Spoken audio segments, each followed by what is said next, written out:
are 4.5 times more plant species in this area than anywhere else in the world, and its nearest rival is, surprisingly enough, the Amazon rainforest. To manage this area in a special way has not been a priority, and we've had to have quite a few very in-depth and hard-talking meetings to try and get the message across that it's got to be managed differently. Ekoloog Professor Brian Davies is 'n besorgde inwoner van Pringle Bay. Hy het 'n bestuursverslag opgestel oor die hantering van die omgewing se akwatiese stelsels van sypelwater tot vleie. Hierdie stelsels is onder meer ons hidrologiese remme, sê hy. If you were to buy a brand spanking new BMW or Mercedes-Benz or 4x4, you wouldn't park it on a hill, a steep hill, and take the handbrake off and walk away. That vehicle will run downhill very quickly and end up smashed. Taking the vegetation out of those seeps is doing exactly the same thing.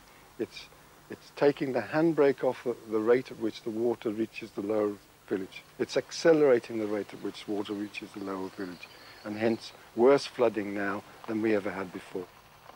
Die grootste oorsaak van vloede hier rond is die onnodige verharding van grond en beskadiging van plantegroei en vlei lande. The new South African Water Act of 1998 actually stipulates that not only human beings have a right to water, but so do the ecosystems that deliver that water. Brian weet, want hy was een van die wet se skrywers. And that right has got to be calculated by scientists. Now, if the systems need more than people, then they get more than people.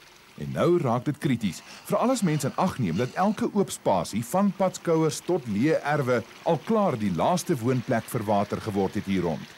Die kaal skeer van fynbos en drooglê van vlei lande verwoes letterlik die water se noodsaaklike habitat. Dit was alles net fynbos, hier was geen aliens nie. En hulle het ingekom en hulle het net met die byle alles gekap wat daar was en gesny met saai en alles net skoon gemaak.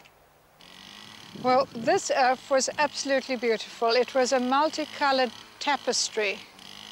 And then we hear this whirring of cutters, and you come out and have a look, and they are mowing it. They're literally mowing it at ground level. And I said, what are you doing?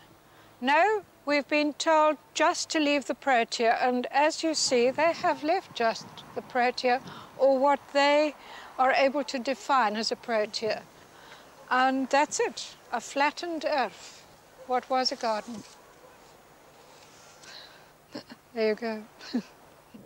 The Four Villages Network is 'n inisiatief wat deur Professor Brian en veral sy vrou Kate bedryf word. What we're trying to do is get a sort of groundswell of opinion that actually will help us to help management change its mindset. That's most important. Networking is in the environment is essential. The environment can't speak for itself. People have got to do that.